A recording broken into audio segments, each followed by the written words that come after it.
Biz tabii parti olarak biliyorsunuz 9 aylık bir süredir sürekli gece gündüz çalışıyoruz. Tabii hemen hemen gitmediğimiz mahalle, köy, belde kalmadı. Allah'a hamdolsun büyük bir teveccühle karşılaştık.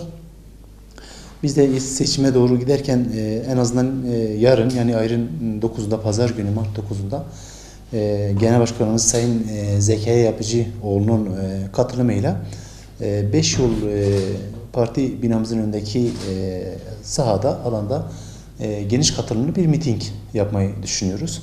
Tabii Genel Başkanımızın gelişiyle beraber inşallah çalışmalarımızı daha da büyük bir ivmeyle götürmeye doğru çalışıyoruz.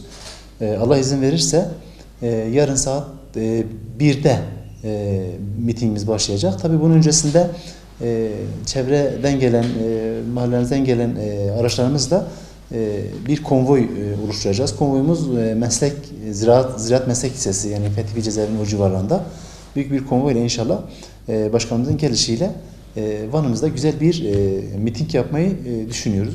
Huzurlu, barış içerisinde, kimseyi incitmeden, kimsenin de bizi incitmesine izin vermeden inşallah bu meyanda bir güzel etkinlik yapmayı düşünüyoruz. Ellerini bastırdık. Aşağı yukarı tüm mahallelerimize hemen hemen ulaşmaya çalıştık. Birebir davet ettiğimiz vatandaşlarımız, abilerimiz oldu. Bununla beraber esnaflarımıza birebir ulaşmaya çalıştık. STK'larımıza, kanaat önderlerimize mümkün mertebe yelpazeyi geniş tutmaya çalıştık.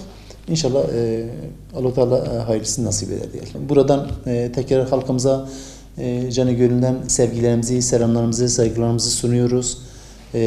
Sizin vasıtanızla da yarın tüm halkımızı, tüm köylerdeki abilerimizi, ablalarımızı bu mitinge davet ediyoruz.